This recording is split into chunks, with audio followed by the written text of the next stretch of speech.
주님께서 주신 말씀 고린도전서 15장 57절부터 58절까지의 말씀 짧기 때문에 우리 한 목소리로 함께 봉독해 올리겠습니다. 함께 읽겠습니다. 시작. 우리 주 예수 그리스도로 말미암아 우리에게 승리를 주시는 하나님께 감사하노니 그러므로 내 사랑하는 형제들아 견실하며 흔들리지 말고 항상 주의 일에 더욱 힘쓰는 자들이 되라. 이는 너희 수고가 주 안에서 헛되지 않은 줄 알미라. 아멘. 할렐루야.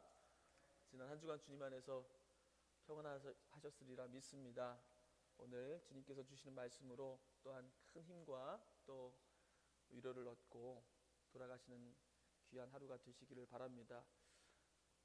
성경은 우리에게 늘 믿음의 수고를 다한다면은 그에 합당한 결실이 우리에게 주어질 것이라고 약속하십니다. 우리 잘 아는 예수님의 비유 있죠. 씨를 뿌리면 반드시 30배, 60배, 100배의 열매를 맺는다고 주님께서 우리에게 말씀해 주셨죠. 작은 누룩이라 할지라도 그것이 반죽에 들어가면요, 반죽이 어떻게 됩니까? 부풀어져서 빵이 되게 한다고 말씀하셨습니다. 우리의 작은 수고라 할지라도 반드시 그 수고는 많은 열매를 맺게 되리라는 그러한 말씀입니다. 그래서 성경은 우리가 이른 아침부터 씨를 뿌리는 농부의 심정으로 기쁨으로 믿음을 주님께 드리면 하나님은 그에 합당한 결과를 우리에게 허락하신다고 우리에게 늘 말씀해 주십니다. 예수님께서 이렇게 말씀하셨어요. 구하면 얻게 되고 찾으면 찾게 되고 문을 두드리면 주님께서 그 문을 열어주신다고 그렇게 우리에게 약속하셨습니다. 이것이 바로 믿음 세계의 법칙이라는 것이에요. 이 믿음의 법칙을 우린 따라서 믿고 나아가는 것입니다. 그랬을 때 우리에게 하나님은 큰 은혜를 주시는 것입니다. 그런데 사실 우리가 겪는 믿음의 현실 꼭 이렇게 돌아간다면 얼마나 좋겠습니까? 그렇지 않은 것을 우리는 종종 경험하게 됩니다. 열심을 다해 주님을 섬기고도 또 열심을 다해 교회도 섬기고도 또 성경 말씀대로 살려고 얼마나 우리 노력하고 계십니까? 최선을 다해서 어떻게든 주님의 말씀대로만 살려고 하는 그러한 우리의 마음의 간절함이 있습니다. 그런데 열매는커녕 허무하고 실망스러운 결과를 보게 되는 경우가 비일비재합니다. 저는 여기 계신 성도님들을 대단히 높이 존경하는 마음을 늘 가지고 있습니다. 생각해보면 사실 나름 편하게 교회 다닐 수 있는 교회 주변에 없는 것은 아니에요. 개척교회를 통해서 주님께 충성해서 교회를 세우고 하나님께 영광 돌리기 위한 그 마음으로 굳이 개척되지 않은 얼마 되지 않은 이 교회까지 찾아와서 날마다 헌신하시고 또 기도하시는 그 일이 결코 쉬운 일은 아니라고 생각을 합니다. 개척교회라는 것이 얼마나 할 일이 많이 있습니까? 그냥 교회 왔다가 편안하게 예배 드리고 갈 수 있는 곳이 되지 못하죠. 맡은 일이 딱히 주어진 게 역할이 없다 할지라도 끝나고라도 의자 하나라도 이렇게 옮겨야지만 되는 교회가 바로 개척교회의 그런 수고라고 볼 수 있습니다. 마음 먹고 일을 하려고 한다면야 널려 있는 게 할 일 투성이지요.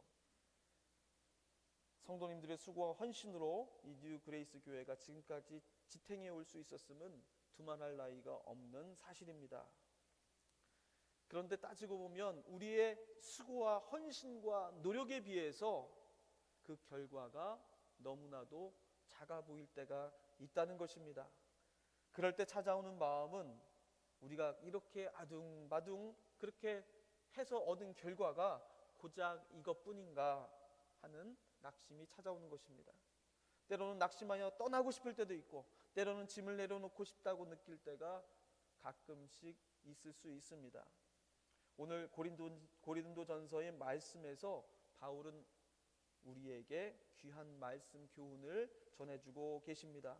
15장 58절에서 그러므로 내 사랑하는 형제들아 견실하며 흔들리지 말고 항상 주의 일에 더욱 힘쓰는 자들이 되라. 이는 너희 수고가 주 안에서 헛되지 않은 줄 알미라. 사도 바울을 통해서 하나님은 우리에게 흔들리지 말고 더욱 주의 일을 힘쓰라고 말씀하십니다. 왜냐하면 우리의 수고가 결코 헛되지 않기 때문입니다. 믿으시면 아멘 하십시오. 아멘. 오늘 이 말씀 우리에게 주시는 하나님의 귀한 은혜의 말씀입니다. 그런데 사실 이처럼 힘주어 말하면서 견고하게 서고 흔들리지 말 것을 말하고 있는 바울의 심정은요, 누구보다 허망하고 낙심되고 내가 지금까지 한 수고의 결과가 고작 이것인가 할 정도로 큰 참담함에 빠져 있다는 것입니다. 무슨 일입니까? 사도 바울이 2년에 걸쳐서 열심히 개척한 교회가 바로 고린도 교회였습니다. 그런데 그 교회가 3년도 되지 않아서 위기에 빠져 교회가 흔들리고 있는 상황을 사도 바울은 지금 멀리 에베소라는 지역에서 지켜만 보고 있어야 하는 그런 참담한 상황이 바로 오늘 이 편지를 쓰고 있는 상황이라는 것이에요.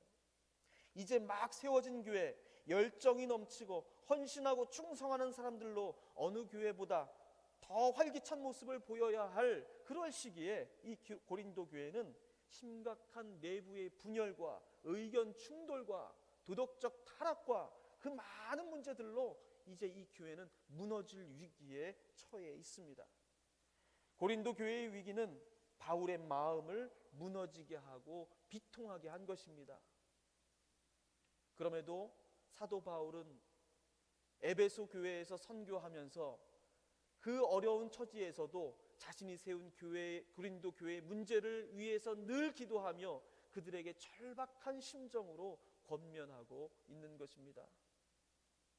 사도 바울의 마음을 무너지게 할 만한 일들이 계속해서 이 사도 바울에게 들려오고 있습니다. 고린도 교회는요, 사실 문제투성이인 교회였습니다. 고린도전서에서 바울이 열거하고 있는 그 고린도 교회의 문제만 해도요 10가지가 넘어요. 웬만한 교회에 있을 법한 문제들은 모두 다 그 고린도 교회에 다 있었다고 보시면 됩니다. 문제의 해법을 찾기 위해서 어딜 보셔야 돼요? 그래서 고린도전서를 보시면 다 있습니다. 고린도 교회는 문제 백화점이었어요. 고린도 교회의 제일 큰 문제가 뭐였습니까? 파벌 문제였습니다. 고린도 교회 잘 아시듯이 아볼로파가 있었고, 나는 베드로파다, 나는 뭐 그리스도파다, 나는 바울파다, 이렇게 나누어져서 성도들이 서로 싸우고 분쟁을 일삼았습니다. 누구에게 당신은 침례를 받았느냐 가지고 그 사람은 그 침례를 받은 사람의 밑으로 들어가게 되는 것이에요. 누구에게 지금 당신은 교육을 받았느냐, 이런 식으로 해서 나는 아볼로, 누구는 베드로, 누구는 바울, 이렇게 여러 가지 분파로 나누어져 있었던 것입니다. 교회 안에서 여러분 분쟁이 일어나는 것만큼 마음 아프게 하는 일은 없을 것입니다. 바울이 이런 소식을 들었을 때에 아테네로부터 이 고린도 교회가 어떻게 세워졌습니까? 아테네로부터 빠져나와서 도망쳐 나온 곳이 바로 고린도였어요. 바울이 도망쳐 나와서 다다른 곳이 고린도의 교회였는데, 하나님은 그곳에서 도망쳐 나온 그곳에서 교회를 세우도록 하나님이 역사해 주셨습니다. 2년 동안 땀 흘려 수고하고 헌신해서 이방인들을 주님 앞으로 돌려 세우고 그곳에 교회를 세웠던 것입니다. 얼마나 많은 힘들었고 어려운 일들이 있었겠습니까? 그런 개척한 교회의 그 기억들을 떠올리면서 그런 안타까운 소식을 들었을 때에 사도 바울은 정말로 비통한 심정을 감추기 어려웠을 것입니다. 문제는 이것만이 아니었습니다. 고린도 교회 안에 음행의 문제가 있었습니다. 그럼에도 음행을 저지른 자가 교회의 중요한 직분자로 버젓이 일을 하고 있다는 그런 소식이 들려왔습니다. 교회가 행실이 바르지 못하고 본이 되지 못하는 사람을 교회의 지도자로 세워놓고도 그의 잘못을 바로잡거나 그를 훈계하기보다는 그를 눈 감아주고 아무렇게도 처리하지 못하는 그 무기력한 고린도 교회의 모습을 보면서 이 고린도 교회가 아주 심각한, 이제는 건강한 교회가 아니라 이제는 병들어가고 있는 교회로 가고 있다는 그런 증거를 사도 바울은 보게 된 것이에요. 또 성도 간의 분쟁이 일어납니다. 성도 간의 분쟁이 일어났을 때에 일어날 수 있어요. 그런데 그 모든 그 성도 간의 분쟁은 어떻게 처리되어야 됩니까? 하나님의 법, 교회의 법을 통하여 처리가 되어야 되는 것이, 그 교회에는 법이 있는 것입니다. 그런데 그런 분쟁을 교회 안에서 치리하지 못하고 세상 법정까지 서게 되는 일들이 벌어지게 된 것입니다. 교회는 하나님의 법이 최우선되어야 되는 곳임에도 불구하고 교회가 세상 법정의 판단을 빌어야 하는 상황까지 갔다는 것은요, 교회 안에 더 이상 하나님의 주권이 인정되지 않는다는 걸 얘기하는 것입니다. 교회가 세상 이치에 따라서 돌아가는 아주 최악의 상황을 이 고린도 교회는 맞이하고 있다는 것을 말하고 있는 것입니다. 이런 얘기 많이 들어본 얘기 아닙니까?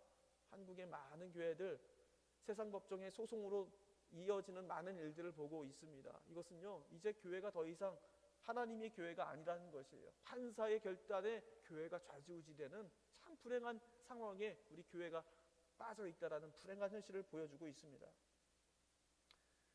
그런데 문제가 여기까지라면 오히려 다행일 수 있었을 것입니다. 문제는 여기서 끝나지 않는다는 것입니다.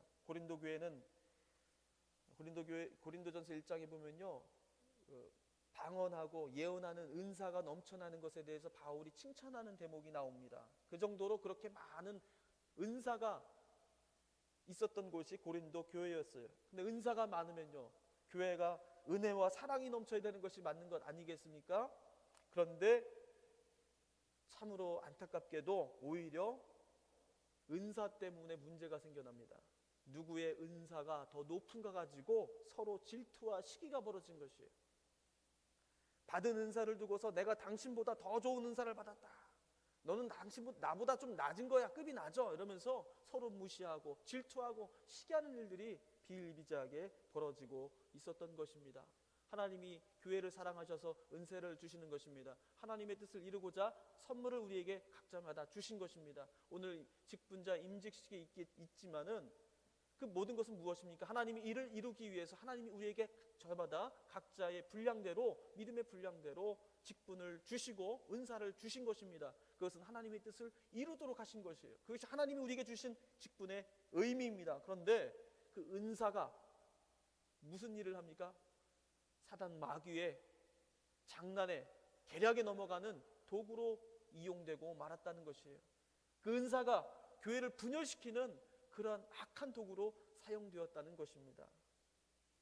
이것 외에도요, 말로 다 일일이 열거할 수 없는 참 많은 문제가 있었습니다. 성찬식에 문제가 있고요, 부활에 관한 논쟁이 있었는데 부활에 관한 논쟁 속에서 이단 사상이 들어오는데 그 이단 사상을 경계하지 못하고 그걸 그대로 받아들이는 많은 성도들이 생겨났던 그런 문제가 있었습니다. 예배의 문제가 있고요, 이혼의 문제가 있고요, 일일이 다 나열하기도 벅찰 만큼 많은 문제가 고린도 교회 안에 산적해 있었습니다. 이쯤 되면요, 고린도 교회는요 더 이상 유지되지 못할 뿐더러 문 닫지 않는 것이 이상할 정도로 참으로 많은 문제를 가지고 있습니다. 사람들 입에서 좋은 얘기가 나왔겠습니까? 이상한 소문이 퍼졌고 멀리 있는 바울의 귀에까지 들렸을 때에는 이미 고린도 교회는 회생 불가능한 그런 상태가 되었던 것입니다. 바울이 선교 중 도망치는 가운데서도 하나님께서 교회를 세우도록 길을 열어주셨습니다. 2년이라는 짧지 않은 시간 동안 온 힘을 다해서 교회를 개척했는데 이 소식이 들려온 것은 3년이 채 지나지도 않았을 때였습니다. 이러한 고린도 교회의 참담한 소식은요, 바울의 마음을 찢어지도록 아프게 만들었습니다. 내가 고작 이 꼴을 보려고 내가 그 고생을 했단 말인가? 고린도 교회 교인들에 대한 실망감, 배신감, 이런 것이 물밀듯이 찾아왔을 것입니다. 주의 일을 하는 것이 무슨 의미인가 하면서 허망하고 비통한 심정을 감추지 못했을 것입니다. 만약 우리가 바울과 같은 처지였다면 어땠을까요? 당장 교회를 그만두겠다거나 다른 교회를 알아보겠다는 식의 생각이 찾아왔을 수 있을 것입니다.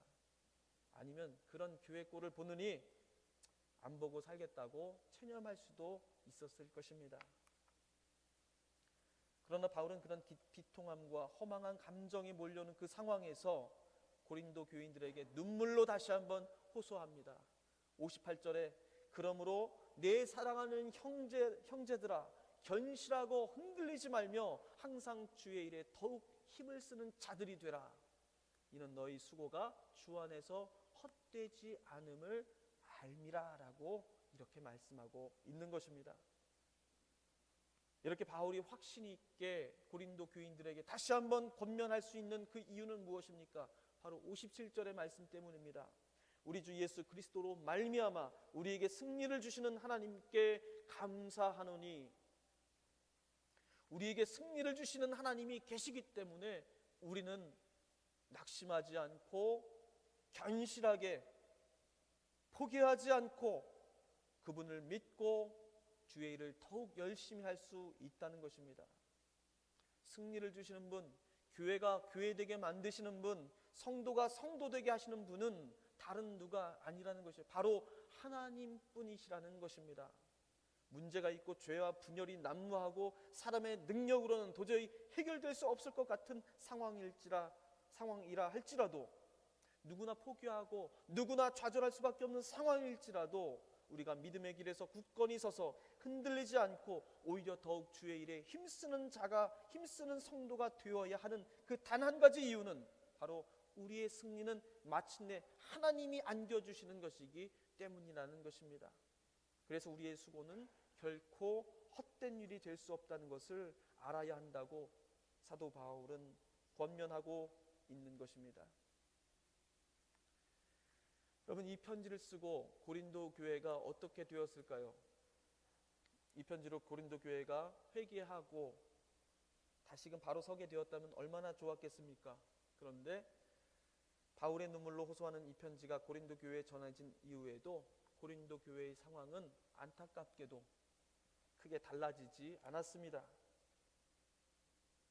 위기를 느낀 바울이 문제를 해결하려고 직접 찾아갔습니다.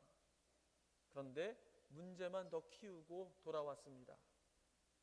오히려 교회 안에 바울을 반대하는 사람들이 많아지게 되었습니다. 바울이 당신이 뭔데? 라면서 따지는 사람도 있었습니다. 그 교회의 설립자였음에도 불구하고 바울을 비난하고 바울에게 모욕을 안겨주고 수모를 안겨주는 그러한 일로 더 이상 바울은 그 교회에 찾아가기조차 어려워지게 되었습니다. 바울, 당신은 그리스도의 직접적인 제자가 아니잖소. 당신이 무슨 권위로 우리에게 그런 훈계를 하는 것이오. 더 이상 바울의 말을 들으려고 하지 않았습니다. 여러분, 이러한 수모를 당하고 이제 여러분 이 정도면 교회가 살아날 수 있겠습니까? 고린도 교회가 제 역할을 할 수 있겠습니까? 하나님께서 승리를 주시니 흔들리지 말고 주의 일을 더욱 힘쓰는 교회가 되라는 이 권고, 여러분의 수고가 절대로 헛되지 않을 것이니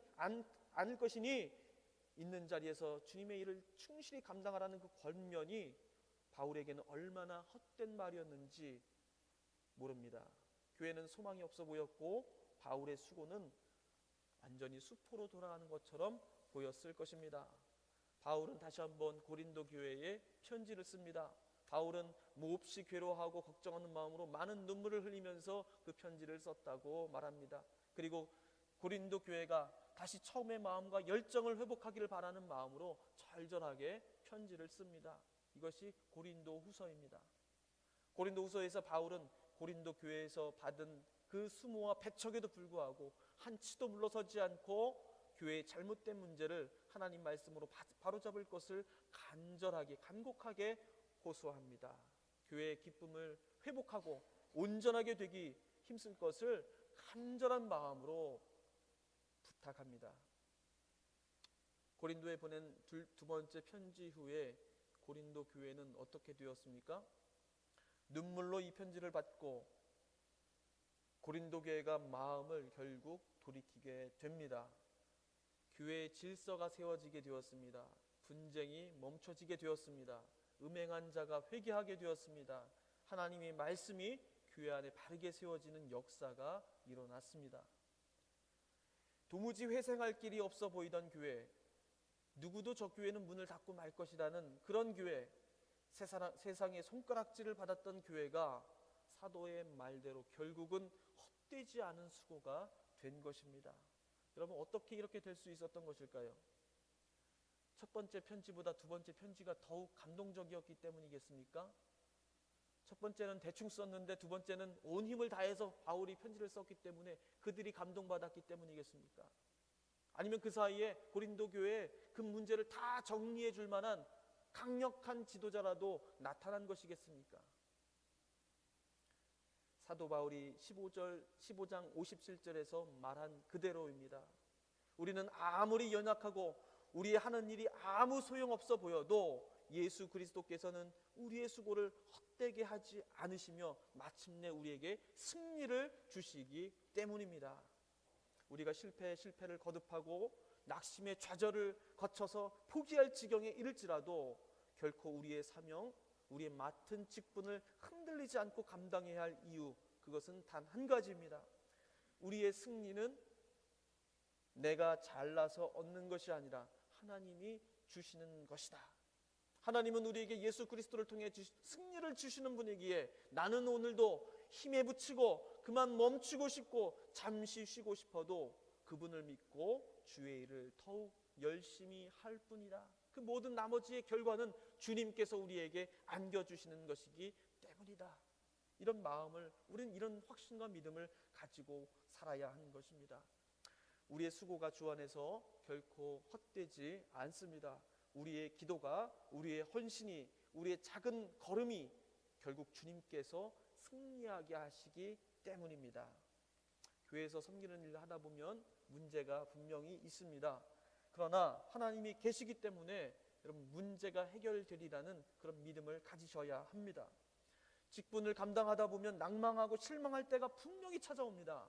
그러나 하나님이 계시기 때문에 그 실망과 낭망함에도 불구하고 우리의 수고가 헛된 것은 아니라는 사실을 우리는 신뢰해야 할 것입니다. 반드시 우리는 승리합니다. 우리 성도님들의 신앙도 마찬가지입니다. 믿는 자들에게 항상 좋은 일만 주어지지 않습니다. 걱정도 오고 불행한 일도 닥칩니다. 그러나 바울을 통해서 하나님 우리에게 말씀해 주십니다. 절대로 흔들리지 말고 굳게 서서 주의 일을 열심히 하십시오. 주 안에서 여러분의 수고가 결코 헛되지 않기 때문입니다. 흔들릴 때에 가져야 할 것은 주님에 대한 신뢰와 확신입니다. 주님은 우리에게 승리를 주시는 분이시다. 여러분 이 확신 하나만을 가지고 고린도 교회가 마침내 그 모든 문제에도 불구하고 그 문제들을 이겨내고 승리를 주시는 하나님을 경험했던 것처럼 바로 우리도 그런 간증의 주인공이 되시기를 주님의 이름으로 간절히 축원합니다. 승리를 주시는 주님을 찬양하며 그분에게 우리 모든 것을 의지하고 나아가는 우리 뉴 그레이스 교회가 되기를 주님의 이름으로 간절히 축원드립니다. 기도하시겠습니다.